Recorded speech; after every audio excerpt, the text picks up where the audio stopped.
Hello అండి. మామిడికాయలను అయితే తీసుకొచ్చారండి. చూడడానికి కాయ పచ్చిగా ఉన్నా సరే లోన అయితే పండిపోయిందన్నమాట. మా పిల్లలు ఏదో ఒకటి చేయి మమ్మీ అన్నారు. అందుకనే మిల్క్ కస్టర్డ్ మ్యాంగో అయితే చేస్తున్నానండి. దీనికోసం మామిడికాయలు అయితే శుభ్రంగా కడిగేసుకొని పైన తొక్క తీసేసుకొని ముక్కల కింద కోసి మిక్సీ అయితే పట్టుకుని పక్కన పెట్టుకున్నాను.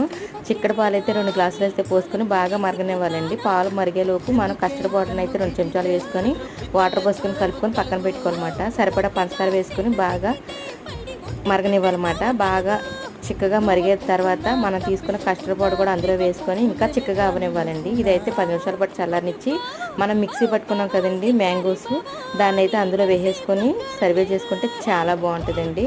నేను ఇంకా ఫ్లేవర్ ఎక్కువ కావాలని చెప్పి సబ్జాలు అయితే నానబెట్టానండి. టేస్ట్ అయితే చాలా బాగుంటుంది. దీన్ని ఇలా తిన్నా బాగుంటుంది. అలాగే నైట్ అంతా ఫ్రిడ్జ్లో పెట్టుకొని మనం మన్నాడు మిక్సీ పట్టుకొని 10 నిమిషాల పాటు ఫ్రిడ్జ్లో పెట్టుకొని తిన్న ఐస్ క్రీమ్ లాగా చాలా టేస్ట్ అయితే బాగుంటుంది అన్నమాట. వీలైతే ట్రై చేయండి. వీడియో నచ్చితే లైక్ చేయండి.